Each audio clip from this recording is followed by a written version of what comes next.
যেমন ধরেন বর্তমানে বাংলাদেশের অনেক এলাকা ইতিমধ্যে পানির নিচে, ফেনী বলেন, কুমিল্লা বলেন, নোয়াখালী বলেন।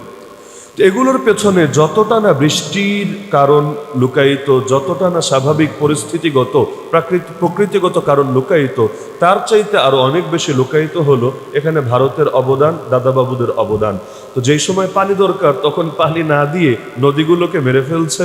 দেখা যাচ্ছে নদীর মধ্যে চর উঠতে উঠতে নদীর স্বাভাবিক ধারণ ক্ষমতা যেটা বা স্বাভাবিক গতি প্রকৃতি যেটা, সেটাকে নষ্ট করে দিচ্ছে।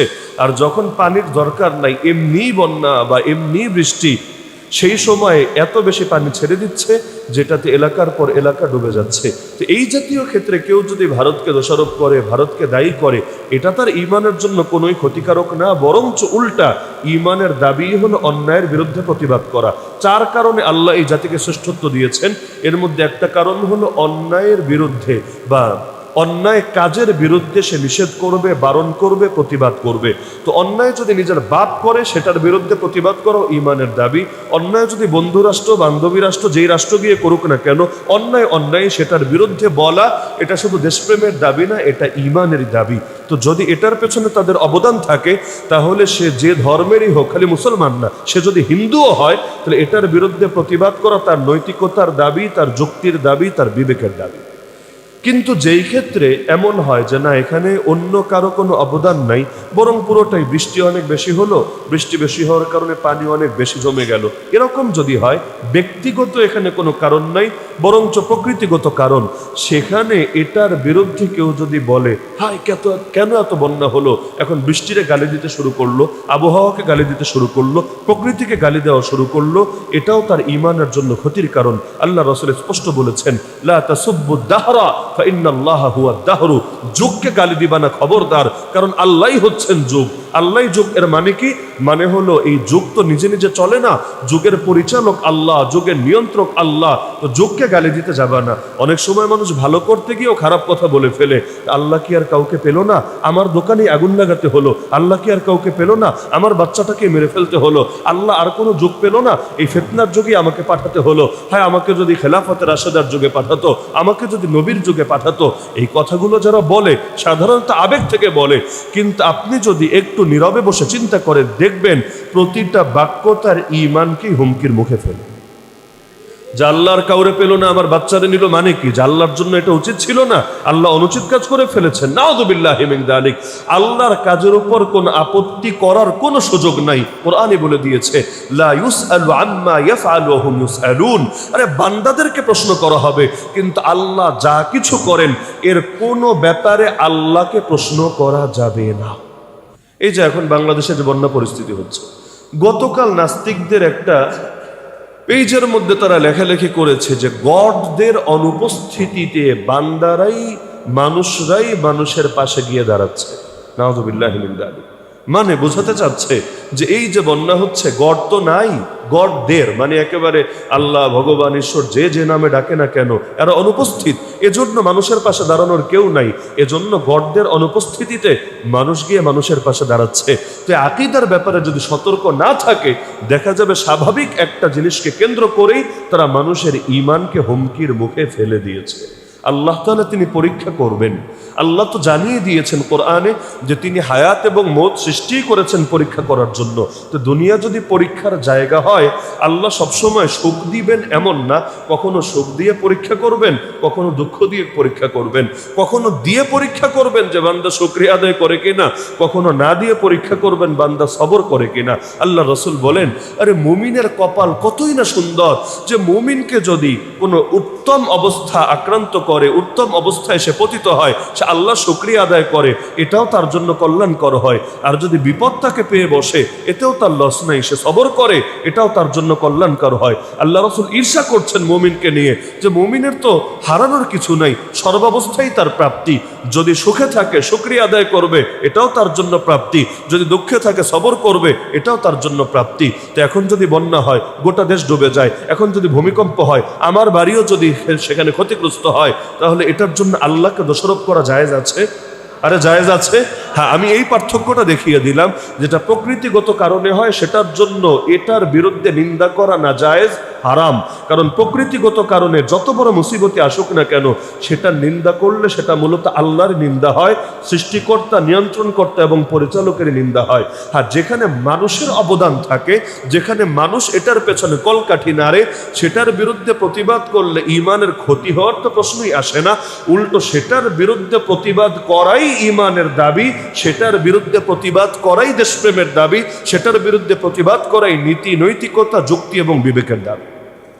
এমনকি শুধু মৌখিক প্রতিবাদ না, যদি এমন হয় যে সেটার বিরুদ্ধে এমন অ্যাকশন নিচ্ছে যে অ্যাকশনের কারণে সে পিছিয়ে যেতে বাধ্য হবে, যে তুমি একদিক থেকে বাঁধ খুলে দিয়ে আমাদেরকে ভাসিয়ে দিবা, ঠিক আছে, আমরা আরেক দিকে চীনকে ডেকে আনবো যে তোমরা তিস্তা প্রকল্প গ্রহণে আগ্রহী ছিলা, ঠিক আছে বাবারা, তিস্তা প্রকল্প তোমরা নিয়ে নাও, এখানে তোমরা কাজ করো।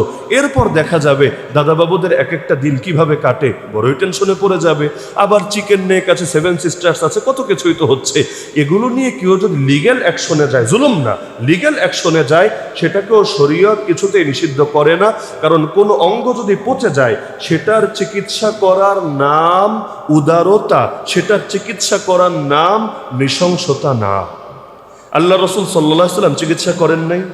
আবু জাহেলের চিকিৎসা, আবু লাহাবের চিকিৎসা, মক্কার মুশরিকদের চিকিৎসা। আপনি একটা দৃষ্টিকোণ থেকে দেখেন, ডাকাতের হাতেও ছুরি থাকে, ডাক্তারের হাতেও ছুরি থাকে। ডাকাতের ছুরি হলো গজবের ছুরি, ডাক্তারের ছুরি হলো রহমতের ছুরি। মানুষ ডাক্তার যখন ছুরি ব্যবহার করে, উল্টোটাকে টাকা পয়সা দিয়ে আসে, আসার সময় ধন্যবাদ দিয়ে আসে, আবার এটাও বলে আসে, স্যার আপনার মতো কাটাকাটি কয়জন করতে পারে, আগামীতেও কাটাকাটির প্রয়োজন হলে আমি আমার আত্মীয় স্বজনদেরকে নিয়ে আসবো আপনার কাছে। অপরদিকে ডাকাত যদি একটু কেটে দেয়, মানুষ শুকরিয়া তো আদায় করবেই না, থ্যাংক ইউ তো দিবেই না, মরার আগ পর্যন্ত ওর জন্য লানতের দোয়া করবে, মানুষ বদদোয়া দিতে থাকবে। ছুরি তো উভয়টাই ছুরি, দুই ছুরিতে পার্থক্য কোথায়? খুনি এবং সন্ত্রাসীর হাতেও বন্দুক থাকে, আইন শৃঙ্খলা রক্ষাকারী বাহিনী আসলেই যদি আইন শৃঙ্খলা রক্ষা করে আর কি, নামে না কামেই হয়ে থাকে, তার হাতেও বন্দুক থাকে। কিন্তু উভয় বন্দুক কি একই বন্দুক নাকি? যে খুনি, যে সন্ত্রাসী, তার হাতের বন্দুক হলো গজবের বন্দুক, আর যে আইন শৃঙ্খলা রক্ষার কাজে নিয়োজিত, বাস্তবেই যদি সে কাজে নিয়োজিত থাকে, কারো দালালি আর পদলেহনের কাজে না, কোনো অন্যায় আর জুলুমের পক্ষে না, তাহলে সেটা হয়ে যায় রহমতের বন্দুক, রহমতের গুলি। তাহলে দুটোর মধ্যে তো মৌলিক পার্থক্য আছে। আবু জাহালের হাতেও দেখা যাচ্ছে তরবারি, মুহাম্মদুর রাসূলুল্লাহ সাল্লাল্লাহু আলাইহি ওয়াসাল্লামের হাতেও দেখা যাচ্ছে তরবারি, কিন্তু দুই তরবারি তো এক তরবারি না। আবু জাহালের তরবারি সন্ত্রাসের তরবারি, টেরোরিজমের তরবারি, উগ্রবাদের তরবারি, জঙ্গিবাদের তরবারি। আল্লাহর রাসূলের হাতের তরবারি জিহাদের তরবারি, রহমতের তরবারি। এই মৌলিক পার্থক্য তো করতেই হবে। এই মৌলিক পার্থক্য করা এটা কমন সেন্সেরই দাবি, যদিও অনেকে তালগোল পাকিয়ে ফেলে। নাস্তিকরা যখন ইসলামকে নিয়ে বদনাম করে, যেই কয়েকটা বিষয় সবার শীর্ষে হাইলাইট করে, এর মধ্যে অন্যতম হলো জিহাদ। আরে তোমাদের ইসলামে জিহাদ আছে? জিহাদ মানে তো সন্ত্রাস, জিহাদ মানে তো জঙ্গিবাদ। আরে কি বলতে চাচ্ছিস ক্লিয়ার করে বল। জিহাদ মানে যদি সন্ত্রাস হয়, আল্লাহর রাসূল নিজে 27টা ময়দানে জিহাদ করেছেন, 47টা ময়দানে জিহাদের বাহিনী পাঠিয়েছেন। তাহলে তুই কি বলতে চাচ্ছিস যে আল্লাহর রাসূল সাল্লাল্লাহু আলাইহি ওয়াসাল্লাম সন্ত্রাসী ছিলেন? নাউযুবিল্লাহ। এই কথা যে বলবে, আরে সে তো পৃথিবীতে বেঁচে থাকার অধিকারী হারিয়ে ফেলবে। আল্লাহ রাসূল সাল্লাল্লাহু আলাইহি ওয়াসাল্লাম তো এত মহান মনীষী ছিলেন, কারো চোখে যদি অন্ধত্বের চশমা না থাকে, সে যদি অমুসলিমও হয়, সেও স্বীকার করতে বাধ্য, তার মতো মহান ব্যক্তিত্ব হতে পারে না। এজন্য দেখেন না, খ্রিস্টান ব্যক্তি কিতাব লিখেছে, বই লিখেছে পৃথিবীর 100 জন শ্রেষ্ঠ মনীষীকে নিয়ে, কিন্তু 1 নম্বরেই রেখেছে তার নবী ঈসা আলাইহিস সালামকেও না, 1 নম্বরেই রেখেছে মুহাম্মদুর রাসূলুল্লাহ সাল্লাল্লাহু আলাইহি ওয়াসাল্লামকে, 2 নম্বরে রেখেছে ঈসা আলাইহিস সালামকে। খ্রিস্টান হওয়ার পরও এতটুকু নীতি নৈতিকতার পরিচয় দিতে বাধ্য হয়েছে। এমনকি কত বিধর্মী মানুষ, এই যে বাংলা একটা বই আছে, তোমাকে ভালোবাসি হে নবী, লিখেছে গুরুদত্ত সিং। নাম শুনেই বুঝতে পারছেন কোন ধর্মের লোক, গুরুদত্ত সিং। আমি আমার জীবনে এমন মানুষ একজনও পাই নাই যে এই বইটা পড়ে কান্না করে নাই। এতটা আবেগ নিয়ে লিখেছে, পাথর দিল মানুষের অন্তরও। এটাতে প্রভাবিত হয়, ইমোশনে চলে আসে, নিজের আবেগকে কন্ট্রোল করতে পারে না। তো বাস্তবতা তো এটাই। তো নাস্তিকরা দেখা যায় তালগোল পাকিয়ে ফেলে।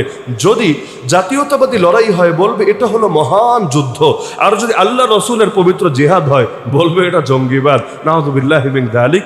অথচ আল্লাহ রসুল যে জিহাদ করেছেন সেটা ছিল মৌলিকভাবে পচে যাওয়া অঙ্গের চিকিৎসা। কারণ কোনো অঙ্গ যদি পচে যায় সেটা চিকিৎসা না করা হয়, পচন ধীরে ধীরে ধীরে অন্যান্য জায়গায় ছড়িয়ে যায়।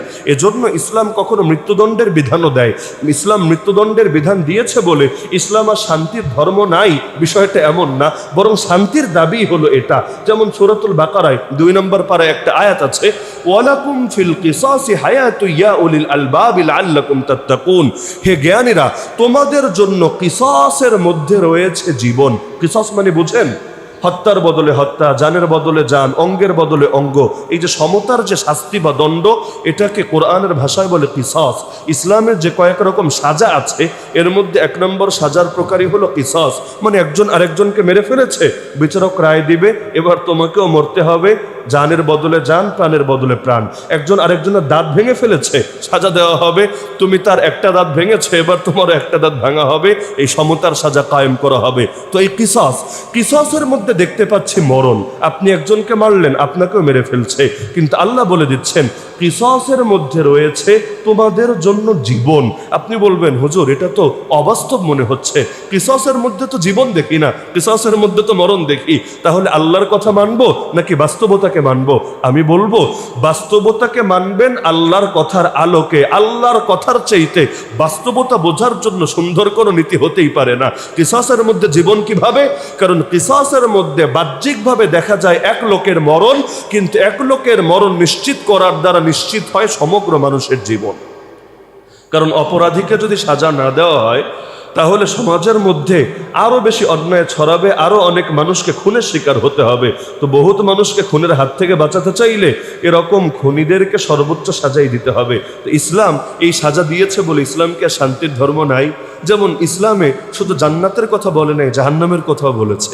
কারা জান্নাতে যাবে এটাও জানিয়েছে, কারা জাহান্নামে যাবে এটাও জানিয়েছে। তো ইসলাম জাহান্নামের কথা বলেছে বলে ইসলাম কি আর শান্তির ধর্ম না হয়ে অশান্তির ধর্ম হবে? ইসলাম কি আর রহমতের ধর্ম না হয়ে উগ্রবাদের ধর্ম হবে? না।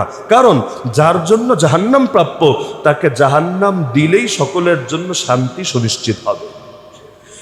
তো এখন যে প্রসঙ্গে বলছিলাম যে যেই ক্ষেত্রে প্রকৃতিগত কারণে কোনো মুসিবত নেমে আসে সেখানে বান্দার করণীয় হলো নিজের আমলের দিকে নজর দেওয়া, আল্লাহর কাছে তওবা করা। যদি ব্যক্তির উপর কোনো মুসিবত নেমে আসে ব্যক্তিগতভাবে তওবা করতে হয় আল্লাহর কাছে। আর যদি জাতির উপর কোনো মুসিবত নেমে আসে প্রকৃতিগত কারণে তাহলে জাতিকে তওবা করতে হয় জাতীয়ভাবে আল্লাহর কাছে। যেমন যদি অনাবৃষ্টি দেখা দেয়, অনাবৃষ্টি বুঝেন, বৃষ্টি হচ্ছে না, পানির সংকট দেখা দিয়েছে, ওই সময় একটা নামাজ পড়তে হয়, যে নামাজের নাম সালাতুল ইস্তেসকা বা বৃষ্টি প্রার্থনার নামাজ। আমাদের বাংলাদেশে অবশ্য অনেকে এক্ষেত্রে একটা ভুল করে, যখন গরম অনেক বেশি বেড়ে যায়, তাপমাত্রা ধরেন 40 অতিক্রম করে ফেলেছে, ওই সময় দেখা যায় এই নামাজের ডাক দেয় যে আসেন সবাই মিলে আমরা নামাজ পড়ি যাতে করে বৃষ্টি আসে, গরমটা কমে। এটা একটা ভুল কথা। এই নামাজ গরম কমানোর নামাজ না। যদি তাপমাত্রা 40-এর উপর গেলে এই নামাজ পড়তে হয়, সৌদির লোকদের কি অবস্থা হবে একটাবার চিন্তা করেন। বছরে তো তাদের বলতে গেলে অধিকাংশ দিনই ওই বৃষ্টি প্রার্থনার নামাজ, ওই ফজর জোহর যেভাবে নিয়মিত পড়ে এই বৃষ্টি প্রার্থনার নামাজকেও নিয়মের অংশ বানিয়ে নিতে হবে। মৌলিকভাবে গরম কমানোর জন্য এই নামাজ না। এই নামাজ পড়তে হয় তখন যখন অনাবৃষ্টির কারণে পানির সংকট দেখা দেয়, কূপ খালি হয়ে যাচ্ছে, পুকুর খালি হয়ে যাচ্ছে, সেচের কাজ করা যাচ্ছে না, মানুষ মৌলিক প্রয়োজনগুলো পূরণ করতে পারছে না। ওই সময় অনাবৃষ্টি দূর করার জন্য বৃষ্টি প্রার্থনার জন্য এই নামাজ। তো এই নামাজ কি ব্যক্তিগতভাবে পড়ে না জামাতগতভাবে পড়ে? ব্যক্তিগতভাবে না, এটা পড়তে হয় সকলে মিলে একসঙ্গে। আবাল বৃদ্ধ বনিতা একসঙ্গে এসে নামাজ আদায় করবে, এরপর আল্লাহর কাছে কান্নাকাটি করবে। কেন? কারণ জাতীয় পাপের কারণে জাতীয় মুসিবত নেমে আসে। এখন তুমি একা একা ক্ষমা প্রার্থনা করলে কি হবে? এখন গোটা জাতিকেই একসঙ্গে আল্লাহর কাছে ক্ষমা প্রার্থনা করতে হবে। আমরা অনেক সময় এখানে তালগোল পাকিয়ে ফেলি। মনে করেন যখন মুসিবত নেমে আসে আমরা পরামর্শ দিই, সবাই আমরা আল্লাহর কাছে ক্ষমা প্রার্থনা করি, বেশি বেশি ইস্তেগফার পাঠ করি, আমরা তাহাজ্জুদ পড়ে আমরা শেষ রাতে আল্লাহর কাছে কান্নাকাটি করি। কিন্তু দেখা যাচ্ছে গোটা জাতি সুদে লিপ্ত হয়ে আছে, গোটা জাতি ব্যাপকভাবে দুর্নীতির মধ্যে আক্রান্ত হয়ে আছে, গোটা জাতি জাতীয়ভাবে বিভিন্ন পাপ করছে। যেমন পতিতালয় খুলে রেখেছে, মদের বারের লাইসেন্স দিয়ে রেখেছে, মুসলমানকেও লাইসেন্স দিয়ে রেখেছে মদ খাওয়ার জন্য। এরকম অন্যায়গুলো প্রকাশ্যে চলছে, অথবা দলীয় সন্ত্রাস প্রতিপালন করা হচ্ছে। আর আমি মানুষকে জুম্মার বয়ানে, মাহফিলের বয়ানে নসিহত করে দিলাম, আপনারা জিকির করবেন, আস্তাগফিরুল্লাহ পাঠ করবেন, ব্যাস অমনি আল্লাহ তার আযাব উঠিয়ে নেবেন। না রে ভাই, ব্যক্তিগত পাপের কারণে যেমন ব্যক্তিগত সাজা আসে, জাতীয় পাপের কারণে জাতীয় সাজা আসে। জাতীয় সাজা থেকে বাঁচতে চাইলে তওবাও করতে হবে জাতীয়ভাবে। আর সেই তওবার কোনো দাম নাই যেই তওবা খালি আস্তাগফিরুল্লাহ সীমাবদ্ধ থাকে। তওবা তো শুরুই হয় পাপ ছেড়ে দিয়ে, পাপের ব্যাপারে অনুতপ্ত হয়ে এবং ভবিষ্যতে করবে না এই মর্মে আল্লাহর সঙ্গে প্রতিজ্ঞাবদ্ধ হয়ে। পাপও রানিং থাকবে আর মুখ দিয়ে আস্তাগফিরুল্লাহ বলতে বলতে ফেনা তুলে ফেলবে। এই তওবার 2 পয়সা দামও নাই আল্লাহর কাছে। তওবার জন্য আগে 1 নম্বরে ছাড়তে হবে, ছেড়েই শেষ না। 2 নম্বরে অনুতপ্ত হতে হবে, অনুশোচিত হতে হবে, লজ্জিত হতে হবে। 3 নম্বরে আল্লাহ আর করব না, আর করব না এই মর্মে প্রতিজ্ঞাবদ্ধ হতে হবে। তাও যদি অজান্তে অসচেতনভাবে হয়ে যায়, সঙ্গে সঙ্গে আবার আল্লাহর কাছে তওবা করবে, এই মর্মে প্রতিজ্ঞাবদ্ধ থাকবে। এটার নামই তওবা। এমনকি যদি এমন হয় যে আস্তাগফিরুল্লাহ বাক্যটাই সে পারে না, আরবিতে কিছু বলতেই জানে না, তবুও তার তওবার দরজা আটকে থাকবে না। সে বাংলায় যদি আল্লাহর সঙ্গে এই মর্মে প্রতিজ্ঞাবদ্ধ হয়, তার তওবা হয়ে যাবে। তো তওবা মানে আস্তাগফিরুল্লাহ না, বরং তওবার মূল কথাই হলো পাপ ছেড়ে দেওয়া। তো গোটা জাতিকে পাপে লিপ্ত রাখবেন, আর কিছু মানুষকে আপনি তসবিহ দিয়ে মসজিদের কোণায় বসিয়ে দিবেন, আস্তাগফিরুল্লাহ আস্তাগফিরুল্লাহ আস্তাগফিরুল্লাহ পড়ো, আল্লাহ সব মুসিবত উঠিয়ে নেবেন। না রে ভাই, আগে জাতীয় পাপকে দূর করতে হবে। ব্যক্তিগত পাপ করেছিল কারণ আল্লাহ তার ব্যক্তিকে শাস্তি দিয়েছেন, ওর বাড়ি সহ ওকে মাটির নিচে ধসিয়ে দিয়েছেন। কোরআনেই বলেছেন ফাখাসাফনা বিহি ওয়া বিদারিহিল আরদ। কিন্তু ফেরাউন এবং তার বাহিনী ব্যক্তিগত পাপ করে নাই, জাতীয় পাপ করেছে। যার কারণে আল্লাহ যখন সাগরে ডুবিয়ে মেরেছেন, এক ফেরাউনকে মারেন নাই, তার বাহিনী সবাইকেও তার সঙ্গে নিশ্চিহ্ন করেছেন। এখন সেই বাহিনী সবাই যে তার কাজের ব্যাপারে মনে মনে খুশি লালন করতো, এরকম কোনো দলিল তো আপনি দেখাতে পারবেন না। বাহিনীতে তো এমন লোকও থাকে পয়সার জন্য সে ফেরাউনের কমান্ড মান্য করছে, এমন লোকও থাকে যে বাধ্য, কারণ চাকরি ছেড়ে দিলে ফেরাউন তারেও আস্ত রাখবে না, তারেও জানে মেরে ফেলবে। তো নিজের নিরাপত্তার খাতিরে সে ফেরাউনের কমান্ড মেনেছে। কিন্তু আযাব আর গজব যখন এসেছে, গোটা জাতির উপর এসেছে। এই বাংলাদেশের জমিনের মধ্যেও যারা অন্যায় করে, এই কারণে যে আমাদেরকে অন্যায়ের আদেশ দিয়েছে, নিজের যুক্তি, নিজের বিবেক, নিজের নীতি নৈতিকতাকে কাজে লাগে না। আরে যেই কমান্ড থেকে দেওয়া হয়েছে সেটা আদৌ জাস্টিসের রুলস ফলো করছে কিনা এটাও দেখার কোনো গরজ অনুভব করে না। সে চিন্তা করে আমার বেতন লাগবে, আমার প্রমোশন লাগবে, আমার দুনিয়ায় ভালো থাকতে হবে। এজন্য মানুষ মারতে বললে মানুষ মারবো, মানুষকে জুলুম করতে বললে জুলুম করব, কারণ এটা আমার অফিসারের আদেশ। আর এই যুক্তি দিয়ে আল্লাহর আযাব আর গজব থেকে না দুনিয়ায় বাঁচতে পারবে না আখিরাতে বাঁচতে পারবে। তো প্রকৃতিগত কারণে যে মুসিবত নেমে আসে, সেটার ক্ষেত্রে নিজের পাপের দিকে তাকাতে হয়। সেটার জন্য অন্যান্য কারণগুলোকে দায়ী করা যুক্তির হয় না, বরং ব্যক্তিগত মুসিবত আসলে ব্যক্তি আল্লাহর কাছে শরণাপন্ন হবে। জাতির উপর মুসিবত আসলে জাতি সবার আগে আল্লাহ শরণাপন্ন হবে। আল্লাহ রাসূল সাল্লাল্লাহু আলাইহি ওয়াসাল্লামের পুত্র ইব্রাহিম, আমাদের জাতির পিতার নাম যেমন ইব্রাহিম, আল্লাহ রাসূল সাল্লাল্লাহু আলাইহি ওয়াসাল্লামের পুত্রের নামও তিনি রেখেছিলেন তার নামেই ইব্রাহিম। হঠাৎ করে মৃত্যুবরণ করলো। আল্লাহ রাসূল সাল্লাল্লাহু আলাইহি ওয়াসাল্লামের কোনো পুত্র সন্তানই বালেগ হয় নাই, তার আগে আল্লাহ তাদেরকে তার কাছে নিয়েছেন, এটা সকলেরই জানা আছে। তো যখন ইব্রাহিমের মৃত্যু হলো, মৃত্যু হওয়ার পর অন্যান্য পুত্রদের চাইতে একটু বেশি বয়সে পেয়েছিল, ঘোড়ায়ও চড়তে পারত, মোটামুটি এই বয়সে উপনীত হয়েছিল। আকস্মিকভাবে সেই সময় সূর্যগ্রহণ হলো। তো সাহাবীরা অনেকে বলাবলি করতে শুরু করলো, ইব্রাহিমের মৃত্যুতে সূর্য কষ্ট পেয়েছে, ইব্রাহিমের মৃত্যুতে আজকে সূর্যগ্রহণ হয়েছে। আল্লাহ রাসূল সাল্লাল্লাহু আলাইহি ওয়াসাল্লাম সব সাহাবীকে এক জায়গায় একত্রিত করলেন। তিনি একত্রিত হয়ে স্পষ্ট বললেন, শোনো, ইন্না শামসা ওয়াল কামারা আয়াতান মিন আয়াতিল্লাহ। আরে চাঁদ এবং সূর্য আল্লাহর নিদর্শন সমূহের মধ্য হতে অন্যতম নিদর্শন। লা ইয়ানকাসিফানি লিমাউতি আহাদিন ওয়ালা লিহায়াতিহি। কারো জন্ম অথবা কারো মৃত্যুর জন্য চন্দ্রগ্রহণ বা সূর্যগ্রহণ হয় না। আল্লাহ তাআলা এগুলো তার নিদর্শন হিসাবে প্রকাশ করেন। সুতরাং যখন চন্দ্রগ্রহণ বা সূর্যগ্রহণ হবে, এটা ওজন্য এরকম কারণ বর্ণনা না করে তোমরা আল্লাহর উদ্দেশ্যে নামাজে দাঁড়িয়ে যাবে। তো প্রকৃতিগত কারণে যে মুসিবত নেমে আসে সেখানে সেটাকে গালি দেওয়া যায় না। হঠাৎ বৃষ্টি আসছে, আপনার শরীর ভিজে গিয়েছে, বৃষ্টিকে গালি দিয়েন না। রোদ আসছে, আপনার হাঁটতে কষ্ট হচ্ছে, কাজ করতে কষ্ট হচ্ছে, রোদকে গালি দিয়েন না। কারণ রোদ নিজে নিজে আসে না, বৃষ্টি নিজে নিজে আসে না, এগুলোর পরিচালক আল্লাহ। এগুলোকে গালি দিলে সেই গালিটা আল্লাহর উপরে গিয়ে পড়বে। সুতরাং এক্ষেত্রে কথাবার্তায় বড় সাবধান থাকতে হবে। কথার কারণে অনেক কিছু হয়, দুনিয়াতেও আখিরাতেও। আল্লাহ রসুল সাল্লাল্লাহু আলাইহি ওয়াসাল্লাম এক রোগীকে দেখতে গেলেন, বুড়া মানুষ, অনেক জ্বর এসেছে, সহ্য করার মতো না, এরকম ভয়াবহ পরিস্থিতিতে পড়েছে। তা আল্লাহ রসুল গিয়ে তার জন্য দোয়া করলেন। রোগী দেখতে গেলে তার জন্য এই দোয়াটা আল্লাহ রসুল নিয়মিত করতেন, লা বাসা তাহুরুন ইনশা আল্লাহ। লা বাসা মানে হলো নো প্রবলেম, কোনো সমস্যা নেই, কিচ্ছু হবে না। তাহুরুন মানে সুস্থ হয়ে যাবা, ইনশা আল্লাহ মানে যদি চান আল্লাহ, মানে চিন্তার কোনো কারণ নেই, সুস্থ হয়ে যাবা যদি চান আল্লাহ। এটা হলো আল্লাহ নবীর শেখানো দোয়া। তা আল্লাহ নবী বুড়ার সামনে গিয়ে এই দোয়া করলেন, লা বাসা তাহুরুন ইনশা আল্লাহ। তার তো বলা দরকার ছিল নবীকে জাযাকাল্লাহ বা শুকরিয়া ইত্যাদি, এগুলো না বলে সে টিটকারি মেরে বলল, আরে মুহাম্মদ, বাল হিয়া হুম্মা তাফুর আলা শাইখিন কাবীরিন তুজিরুহুল কুবুর। আরে কি বলো তুমি, সুস্থ হবো কোত্থেকে? এটা তো এমন জ্বর, যেই জ্বর খালি বাড়বে আর বাড়বে, বাড়তে বাড়তে এই বুড়াকে কবরে নিয়ে পৌঁছাবে। আল্লাহ রসুল বললেন, সমস্যা নাই, তুমি সুস্থ হবা যদি চান আল্লাহ। সে বলে না, এই জ্বর বাড়তে বাড়তে এই বুড়াকে কবরে নিয়ে পৌঁছাবে। নবীর দোয়া হলো কি আর সে বলল কি?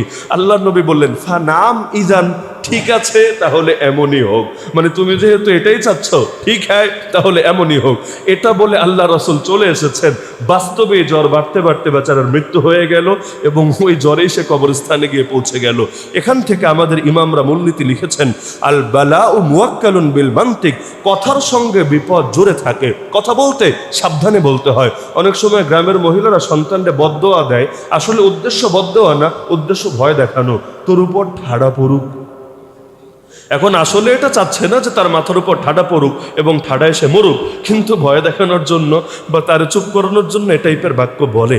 কিন্তু দিনের মধ্যে এমন একটা সময় আছে, ওই সময়ে যে দোয়াই বান্দা করে আল্লাহ সেই দোয়া কবুল করেন। কিন্তু সেই সময় যে কোন সময় আল্লাহ রসুল অস্পষ্ট রেখেছেন, যদি কাকতালীয়ভাবে ওই সময়টা মিলে যায়। আচ্ছা, সেটা যদি নাও মেলে, বাবা মার দোয়া সন্তানের জন্য কবুল হয়, আবার ওটা যদি বাদও দেন, কথার সঙ্গে যে মুসিবত যুক্ত থাকে, আল্লাহ নবীর এই হাদিসই তো এ ব্যাপারে স্পষ্ট প্রমাণ। তো এখন মনে করেন বলল ছাড়া পড়ুক তোর উপর, আল্লাহ যদি দোয়াটা কবুল করে নেন, পরিণতি কি হবে? তখন তো মহিলা ঠিকই কাঁদবে, হায় হায় কি হলো এটা, আল্লাহ কি আর কাউরে পাইলো না, আমার পোলার এই ঠাডায় মারতে হলো। আরে মেরেছে তো তোর দোয়ার কারণেই, তুই দোয়া করার সময় তোর মাথা কাজ করে নাই নাকি এখন বলবে আবেগ কাজ করেছে, বিবেক ঠিক মতো কাজ করে নাই? এ কথা বললো সন্তান আর ফিরে আসবে না, যে চলে যাওয়ার ঠিকই চলে গিয়েছে। তো প্রচলিত শিরিকগুলোর মধ্যে একটা শিরিক হলো এটা। 2 নম্বর শিরিক হলো, আমাদের অনেকের মধ্যে এখন যেহেতু অনেকে ইসলাম শেখে মিডিয়া থেকে, মানে অনেকে সিনেমা দেখে ইসলাম শেখে, নাটক দেখে ইসলাম শেখে, পত্রিকার কলাম পড়ে ইসলাম শেখে, কাফের মুশরিকদের বানানো বিভিন্ন প্রতিবেদন থেকে, ফিচার থেকে ইসলাম শেখে। ইসলাম শেখা সোর্সগুলোকে নষ্ট করে ফেলেছে, যার কারণে কারো ভেতরে পশ্চিমা বান্ধব ইসলাম ঢোকে, কারো ভেতরে ইহুদি বান্ধব ইসলাম ঢোকে, কারো ভেতরে ভারত বান্ধব ইসলাম ঢোকে। বলবেন ইসলামের কি আবার ভার্সন হয় নাকি? হ্যাঁ, ইসলামের ভার্সন তো মৌলিকভাবে একটা, কিন্তু মানুষ ইসলামের বহুত ভার্সন আবিষ্কার করে ফেলেছে। কোনোটার নাম দিয়েছে লিবারেল ইসলাম, কোনোটার নাম দিয়েছে মডারেট ইসলাম, কোনোটার নাম দিয়েছে মডার্ন ইসলাম, কোনোটার নাম দিয়েছে ফান্ডামেন্টাল ইসলাম, ইত্যাদি বহু নামে নামকরণ করে ফেলেছে। এবং এভাবে দাওয়াতও দেয়, তোমরা উগ্রবাদী মুসলমান হও না, তোমরা উদার নৈতিক উদারতাবাদী মুসলমান হও। আরে মুসলমান তো মুসলমানই, মুসলমানের মধ্যে আবার উদারতাবাদ বলতে আলাদা মতবাদ আর উগ্রবাদ বলতে আলাদা মতবাদ ভাগ করার সুযোগ আছে নাকি? হয়তো সেটা ইসলামের সঙ্গে সাংঘর্ষিক অথবা ইসলাম সম্মত। যদি কোনো জিনিস ইসলাম সম্মত হয়, কখনোই সেটা উগ্রবাদও হবে না, আবার সেটা নিম্নবাদ নরমবাদও হবে না। সেটা ইসলাম সম্মত যদি হয়, অবশ্যই হবে মধ্যম পন্থা, অবশ্যই হবে সিরাতে মুস্তাকিম। আর যদি ইসলাম বিরোধী হয়, তাহলে সেটা উগ্রবাদও হতে পারে, আবার সেটা শিথিলতাবাদও হতে পারে। কিন্তু ইসলাম সম্মতও হবে, আবার সেটা উগ্রবাদও হবে, এটা হওয়া সম্ভবই না। তো এখন পশ্চিমা বান্ধব সোর্স থেকে ইসলাম আসার কারণে কয়েক ধরনের শয়তানি আমাদের ভেতরে ঢুকেছে। এর মধ্যে এক ধরনের শয়তানি হলো সকল ধর্ম সমান, সমমর্যাদার। এ টাইপের কথা আজকাল অনেক মুসলমান বলে, ধর্ম একটা মানলেই হলো। প্রত্যেকে স্ব ধর্ম বিশ্বাস অনুসারে স্বর্গে যাবে অথবা নরকে যাবে। মানে জান্নাত অনেক রকম আছে, কিছু জান্নাত মুসলমানের জন্য বরাদ্দ, কিছু কাফের অমুসলিম নাস্তিক মুরতাদের জন্য বরাদ্দ। প্রত্যেকে নিজ নিজ বিশ্বাস অনুসারে স্বর্গে যাবে অথবা নরকে যাবে, নাউযুবিল্লাহি মিন যালিক। অথচ কোরআনে সূরা আলে ইমরানে দুইটা আয়াতে আল্লাহ জানিয়ে দিয়েছেন যে বান্দা তোদের কাছে গ্রহণযোগ্য ধর্ম অনেক হতে পারে, আমার কাছে গ্রহণযোগ্য ধর্ম একটাই, ইন্নাদ-দীন ইনদাল্লাহিল ইসলাম, নিশ্চয়ই আল্লাহর নিকট গ্রহণযোগ্য দ্বীনের নাম হলো ইসলাম। আল্লাহ তাআলা কাউকে বাধ্য করতে বলেন নাই, এটা তো সূরা বাকারায় 256 নম্বর আয়াতে আছে, লা ইকরাহা ফিদ-দীন, ধর্ম গ্রহণের ব্যাপারে জোর জবরদস্তি নাই। কিন্তু এর মানে এটা না যে আল্লাহ তাআলা ইসলাম এবং কুফরকে একই চোখে দেখেন, একই মর্যাদায় দেখেন, বরং আল্লাহর নিকট গ্রহণযোগ্য হবে একটাই, সেটার নাম ইসলাম। আর কমন সেন্স থাকলেই তো বুঝে আসে। আপনি যখন বলছেন প্রত্যেকে স্ব ধর্ম বিশ্বাস অনুসারে স্বর্গে যাবে অথবা নরকে যাবে, মানে কি? আল্লাহ তাআলা মুমিনদেরকে দিবেন জান্নাতে, কাফেরদেরকে দিবেন জাহান্নামে। তো কাফেরের মধ্যে তো সমস্ত অমুসলিমই শামিল, যারা মুসলমান না সবাই তো কাফের। আল্লাহ তাকে ধরে ফেলতে চাচ্ছে জাহান্নামে, তো আরেক ভগবান, আরেক ঈশ্বর, আরেক গড, আরেক প্রভু, আরেক প্রতিপালক এসে আপনি বলতে চাচ্ছেন তাকে ধরে নিয়ে যাবে তার বানানো স্বর্গে। কিভাবে সম্ভব? একই মানুষকে আল্লাহ চাচ্ছেন ফেলবেন জাহান্নামে, আর অন্য কোনো প্রভু চাচ্ছে তাকে ধরে নিয়ে যাবে তার বানানো স্বর্গে। একইভাবে আমরা যারা মুমিন, আমরা তো আল্লাহর উপর ঈমান এনেছি, কিন্তু অন্য কোনো মাবুদের উপর তো ঈমান আনি নাই। তা আল্লাহ চাচ্ছেন আমাদেরকে জান্নাতে দিতে, আর অন্যান্য প্রভু প্রতিপালক গড যারা আছে তারা চাইবে ওরা যেহেতু আমাদের উপর ঈমান আনে নাই, ওদেরকে ধরে ধরে নরকে ফেলি। অবস্থাটা কি হবে? এক লোক নিয়ে যদি এরকম টানাটানি শুরু হয়, আরে দুনিয়াতে রাজনৈতিক দলের মায়ের পিঠ শুরু হলেই সাধারণ মানুষ অনেক সময় লুকানোর জায়গা খুঁজে পায় না। আর গডে গডে যদি মায়ের পিঠ শুরু হয়, যে কেউ বলবে নিবে স্বর্গে, কেউ বলবে নিবে নরকে, পরিণতি কি হবে? এজন্য আল্লাহ কোরআনে নিজেই তুলে ধরেছেন এই যুক্তি, লাউ কানা ফীহিমা আলিহাতুন ইল্লাল্লাহ লাফাসাদাতা, আসমানে এবং জমিনে এক আল্লাহ ছাড়া দ্বিতীয় কোনো প্রভু যদি থাকতো, না আসমান বাকি থাকতো না জমিন বাকি থাকতো, সব কিছু ধ্বংস হয়ে যেত। একজন চাইতেন বৃষ্টি হোক, আর একজন চাইতেন রোদ হোক, ব্যাস এখনই তো মায়ের পিঠ শুরু। প্রত্যেকে নিজের আধিপত্য প্রতিষ্ঠা করার জন্য লড়াই শুরু করে দিত, আর পরিণতি যা হওয়ার তাই হতো। তাহলে সকল ধর্ম সমান, প্রত্যেকে স্বধর্ম বিশ্বাস অনুসারে স্বর্গে যাবে অথবা নরকে যাবে, এই কথা যদি কেউ বলে সেও আর মুসলমান থাকবে না, সেও অমুসলিম হয়ে যাবে। দ্বিতীয় হলো অসাম্প্রদায়িকতা, অসাম্প্রদায়িক চেতনা, সাম্প্রদায়িক সম্প্রীতি, এই জাতীয় বিভিন্ন শব্দ এখন আবিষ্কার হয়েছে। এটাকে বহু অর্থে প্রয়োগ করা হয়। স্বাভাবিক একটা অর্থ হলো সাম্প্রদায়িক সম্প্রীতি বলতে আমরা বুঝি যে মুসলমান স্বাধীনভাবে তাদের ধর্ম পালন করুক, আর অন্যান্য ধর্মের লোকেরা স্বাধীনভাবে তাদের ধর্ম পালন করুক, আমিও তার ধর্ম পালনে বাধা দেব না, সেও আমার ধর্ম পালনে বাধা দেবে না। এটা যদি অর্থ হয় সমস্যার কিছু নাই। কিন্তু নাস্তিকরা এই বাক্যটাকে নিয়ে যায় অন্যদিকে, যে অসাম্প্রদায়িকতা মানে হলো তোমাদের সাম্প্রদায়িক কোনো পরিচয় থাকবে না, তোমাদের ভালোবাসা এবং ঘৃণা সেটা সম্প্রদায়ের ভিত্তিতে হবে না, তুমি সবাইকে ভালোবাসবা ব্যাপকভাবে মানুষ হিসাবে। এমনও তো আজকাল বলে সবার উপরে মানুষ সত্য, তাহার উপরে নাই। শোনেন নাই? এই জাতীয় অনেক বাক্য বলে না, যে কেউ বলে বিবেক হলো সর্বোচ্চ আদালত। এটারও আবার দুইটা অর্থ আছে। একটা অর্থ হলো যারা কোরআন এবং সুন্নাহকে স্বীকার করে না তারা বলে বিবেকই সর্বোচ্চ আদালত, মানে কোনটা লিগ্যাল কোনটা ইলিগ্যাল এই ফয়সালা কোরআন দিবে না, এই ফয়সালা হাদিস দিবে না, এই ফয়সালা ধর্ম দিবে না, এই ফয়সালা দিবে বিবেক।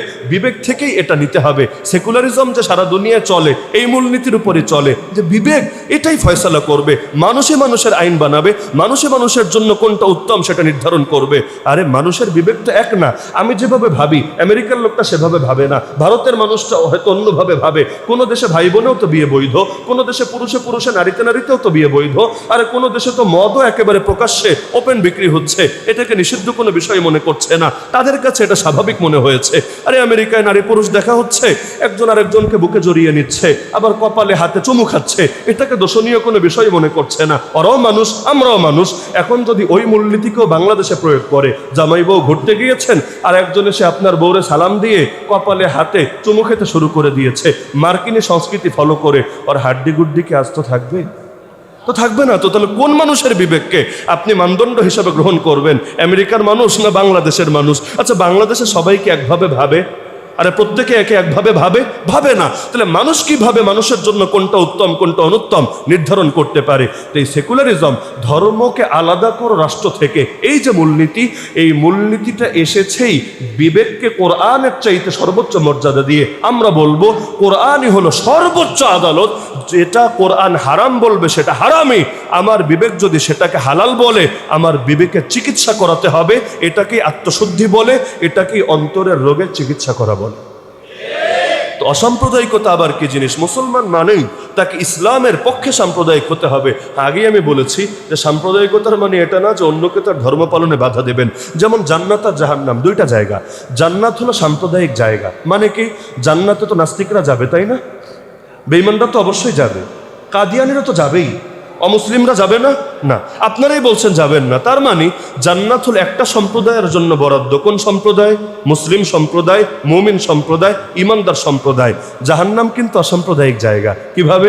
জাহান্নামে পাপী মুসলমানও যাবে, মুনাফিকও যাবে, কাদিয়ানি যদি তওবা না করে মরে সেও যাবে, কাফের মুশরিক নাস্তিক বেঈমান মুরতাদ তারাও যাবে। সকলে মিলে একসঙ্গে বসবাস করবে সুখ শান্তির সাথে। সুখগুলো দুঃখগুলোকে পরস্পর শেয়ার করে নেবে, ভাগাভাগি করে নেবে। তাহলে জান্নাত তো বরাদ্দ সাম্প্রদায়িকদের জন্যই, অসাম্প্রদায়িকতার সুযোগ কোথায়? অসাম্প্রদায়িকতার নামে আজকাল এটাও শেখায় যে অন্য দেশের মুসলমানের পক্ষেও দাঁড়ানো যাবে না, আর নিজের দেশের নাস্তিকের বিপক্ষেও বলা যাবে না। যে বাঙালি হলে সবাই ভাই ভাই, নাস্তিক আস্তিক ভাই ভাই, কাদিয়ানি আর আশেক রাসূল ভাই ভাই, এটা কি ইসলামের শিক্ষা নাকি? মুসলমান অবশ্যই ইসলামের পক্ষে থাকবে, মাঝামাঝি যাওয়ার কোনো সুযোগ নাই। যে না মসজিদে আসলে তো ইসলামের পক্ষে, বাকি অন্যান্য জায়গায় গেলে আমি ইসলামেরও পক্ষে না আর কুফুরেরও পক্ষে না, আমি মাঝামাঝি। মাঝামাঝি আবার কি জিনিস? হয়তো নারী না হলে পুরুষ। যদি বলে নারীও না পুরুষও না, তাহলে কি? মাঝামাঝি, হিজরা। একইভাবে কেউ যদি মাঝামাঝি অবস্থানে আসে, হকও না বাতিলও না, ন্যায়ের পক্ষেও না অন্যায়ের পক্ষে না, এটা আবার কি? আসলে এটাও মূলত অন্যায়ের পক্ষেই, কিন্তু বলার সাহস রাখে না, বোবা শয়তানের ভূমিকা পালন করে। তো মুসলমান যদি হয় ইসলামের পক্ষেই তাকে থাকতে হবে, জগা খিচুড়ি মার্কা আদর্শ গ্রহণ করা যাবে না। আর শেষ করি একটা পয়েন্ট বলে, সেটা হলো এখন বলতে পারেন হুজুর ইসলামের পক্ষে যদি আপনি সাম্প্রদায়িক হন তাহলে তো আপনি বিশ্ব মানবতার কল্যাণে কাজ করতে পারবেন না। আমি বলবো এই কথা কেউ বললে তার ইমানই থাকবে না। আমার রাসূলকে রহমাতুল্লিল মুমিনিন না রহমাতুল্লিল আলামিন? কি জানেন তো সবাই? রহমাতুল্লিল মুমিনিন না রহমাতুল্লিল আলামিন? মুমিনিন তো একটা সম্প্রদায়ের, আলামিন মানে সমগ্র বিশ্বের, খালি মানুষই না, এই বিশ্বের মধ্যে যত ধরনের মাখলুক আছে সব কিছু অন্তর্ভুক্ত আলামিন শব্দের মধ্যে। আলহামদুলিল্লাহি রাব্বিল আলামিন, আমার আল্লাহ সমস্ত মাখলুকের রব। তো সেখানে যেমন রব্বিল আলামিন বলেছেন, নবীর ব্যাপারেও রহমাতুল্লিল আলামিন বলেছেন। তাহলে নবী যে আদর্শটা এনেছেন সেই আদর্শ শুধু মুসলমানের জন্য উপযোগী নাকি সকলের জন্যই উপযোগী? যেমন কোরআনকে আল্লাহ বলেছেন হুদাল্লিন নাস, সমগ্র বিশ্ব মানবতার জন্য হেদায়াত, গাইডলাইন, জীবন বিধান। সমগ্র বিশ্বের মানুষ তো আর মুসলমান না, তার মানে এই কোরআনে আল্লাহ যে ন্যায় নীতির মানদণ্ড দিয়েছেন সেটা সকলের জন্য উপযোগী। ইসলাম কখনো কারো উপর জুলুম করবে না, করা সম্ভব না। কেউ যদি মনে করে যে ইসলাম যদি কোথাও প্রতিষ্ঠিত থাকে অমুসলিমদের উপর অন্যায় হয়, জুলুম হয়, বৈষম্য হয়, তার আর ঈমান নাই, তাকে নতুন করে কালেমা পড়ে মুসলমান হতে হবে। ইসলামের চাইতে উত্তম কোনো আদর্শ হবে না, হওয়া সম্ভব না, কেউ দিতে পারবে না। কারণ ইসলাম দিয়েছেন আল্লাহ, আর বাকি মতবাদ বানিয়েছে মানুষ তাদের জ্ঞান থেকে। কই আল্লাহর জ্ঞান, কই বান্দার জ্ঞান? আল্লাহর বান্দার মধ্যে যেমন তুলনা চলে না, আল্লাহর জ্ঞান আর বান্দার জ্ঞানের মধ্যে তুলনা চলতে পারে না। কেউ যদি আল্লাহটার চাইতে বান্দারটাকে উত্তম বলে সে আর মুসলমান থাকবে না। তাহলে ইসলামকে সকলের জন্য উপযোগী না শুধু মুসলমানদের জন্য উপযোগী?